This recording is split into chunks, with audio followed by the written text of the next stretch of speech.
साल 1984 अमृतसर मधील शीख धर्मियांचं सुवर्ण मंदिर, ज्याला आपण गोल्डन टेम्पल म्हणतो, त्या ठिकाणी भारतीय लष्कराने 1984 साली एक मोठी कारवाई केलेली, ज्याचं नाव होतं ऑपरेशन ब्लू स्टार. खरं तर 40 वर्षांपेक्षा जुना असलेला हा इतिहास आजही देशात संवेदनशील विषय मानला जातो. आणि आता महाराष्ट्राचे मंत्री गिरीश महाजन याच विषयावर वादग्रस्त बोलले, आणि तेही अमृतसर मध्येच. त्यांच्या त्या एका वक्तव्याने महाराष्ट्राच्या राजकारणात मोठा वणवा पेटलाय. आता ते नेमकं काय वादग्रस्त बोललेत, ज्यावर विरोधक इतके का भडकलेत, आणि खरंच आता त्यांची मंत्रिमंडळातून हकालपट्टी होणार का, सविस्तर जाणून घेऊयात या व्हिडिओच्या माध्यमातून. दरम्यान चॅनलवर नवे आला असाल तर इकडे खाली दिसत असलेल्या सबस्क्राईब बटनवर लगेच क्लिक करा.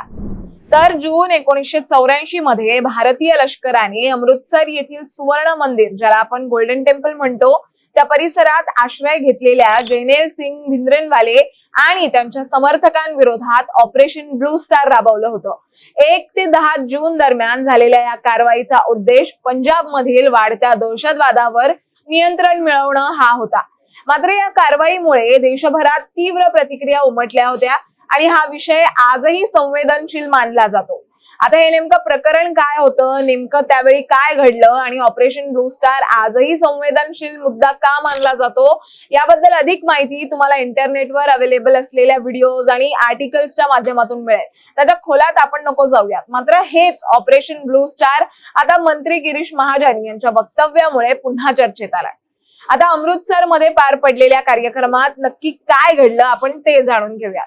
तर ऑपरेशन ब्लू स्टारच्या 42व्या स्मृती दिनानिमित्त पंजाबच्या अमृतसर मध्ये आयोजित एका कार्यक्रमात महाराष्ट्राचे जलसंपदा मंत्री गिरीश महाजन उपस्थित होते. या कार्यक्रमात बोलताना त्यांनी ऑपरेशन ब्लू स्टारचा दिवस हा काळा दिवस होता असं सांगितलं, आणि तत्कालीन पंतप्रधान इंदिरा गांधी यांच्यावरही टीका केली. महाजन यांनी ऑपरेशन ब्लू स्टारची तुलना अफगाण आक्रमक अहमद शाह अब्दाली यांच्या सुवर्ण मंदिरावरील हल्ल्याशी केली. इंदिरा गांधी यांनी सैन्याला पंजाब आणि सुवर्ण मंदिर परिसरात पाठवून केलेल्या कारवाईत अनेक निरपराध नागरिकांचा बळी गेला असा त्यांनी दावा केला. आणि एवढाच नाही तर या घटनेतील दोषींना शिक्षा झाली नसल्याचाही आरोप त्यांनी यावेळी केला. आज का दिन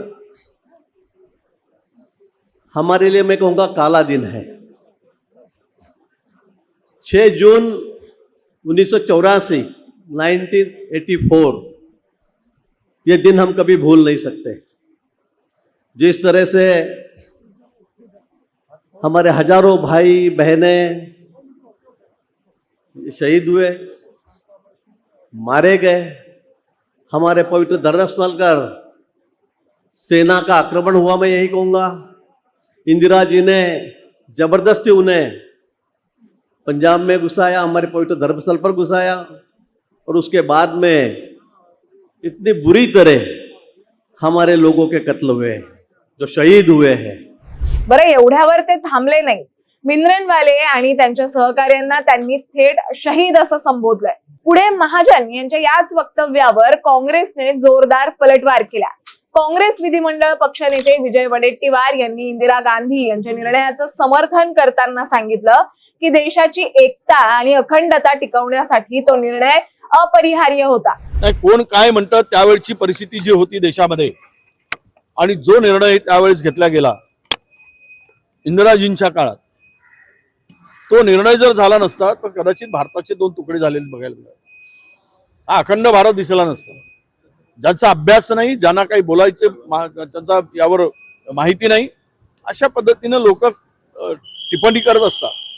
पण त्यावेळेस स्वतःच्या जीवाची पर्वा न करता त्यावेळेस त्या जे तिकडे तयारी केलेली होती, आणि तो ठीक आहे, तो ऑपरेशन थोडा मोठ्या प्रमाणात झाला, पण जी तयारी त्यावेळेस झालेली होती ती तयारी पाहता त्या कारवाईची आवश्यकता होती. आता राहिला शहीदाचा दर्जा कोणाला द्यावा ना नाही द्यावा, या देशामध्ये आणीबाणीच्या काळात काही लोकांना सरकार विरोधी घोषणा केल्यामुळे, सरकार विरोधी भूमिका स्वीकारल्यामुळे त्यांना पेन्शन मिळतच आहे ना, दिलीच जात आहे. त्यामुळे कुणाला काय द्यावं हे सरकारच्या मानसिकतेवर ठरतं. आणि एवढंच नाही तर काँग्रेस प्रवक्ते सचिन सावंत यांनी भाजपवर निशाणा साधलाय. पंजाब मधील आगामी राजकीय समीकरणांच्या पार्श्वभूमीवर खालिस्तान सारख्या संवेदनशील मुद्द्यांचं राजकारण केलं जात असल्याचा आरोप त्यांनी केलाय.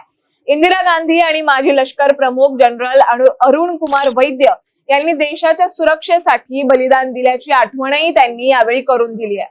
मात्र दुसरीकडे ठाकरेंच्या शिवसेनेचे खासदार संजय राऊत यांनीही महाजन यांच्या वक्तव्यावर तीव्र प्रतिक्रिया दिली. देशाच्या अखंडतेसाठी झालेल्या लष्करी कारवाईला काळा दिवस म्हणणं गंभीर बाब असल्याचं सांगत त्यांनी महाजन यांना मंत्रिमंडळातून आणि भाजपमधून बाहेर काढण्याची थेट मागणी केली आहे. दरम्यान दहशतवादाविरोधातील लढ्यात इंदिरा गांधी, जनरल वैद्य आणि पंजाबचे माजी मुख्यमंत्री बेअंत सिंग यांनी दिलेल्या बलिदानाचा त्यांनी यावेळी उल्लेख केला. मुळात आता मंत्री महाजन यांनी केलेलं हे वक्तव्य इतकं वादग्रस्त का आहे, तर काही राजकीय विश्लेषकांच्या मते शीख विभाजनवादी मृत नेता भिंद्रनवाले याचे उदात्तीकरण करणाऱ्या कार्यक्रमात गिरीश महाजन यांनी सहभाग घेतल्यामुळे देखील या वादाला तोंड फुटलं असल्याचं म्हटलं जात आहे. एवढंच नाही तर महाजन यांचं वक्तव्य बेजबाबदार आणि देशाच्या सैन्याचा अवमान करणारा असल्याचा आरोप यावेळी विरोधकांनी केला. ज्यात देशाच्या अखंडतेसाठी राबवण्यात आलेल्या मोहिमेवर प्रश्नचिन्ह उपस्थित करून दहशतवादाविरोधातील हिंदुस्थानच्या लढ्यालाच कमी लेखलं असा थेट आरोप करण्यात येतोय. शेवटी थोडक्यात सांगायचं झालं तर एका कार्यक्रमाला उपस्थित राहून केलेलं एक वक्तव्य आता गिरीश महाजन यांच्यासाठी मोठी डोकेदुखी ठरलंय.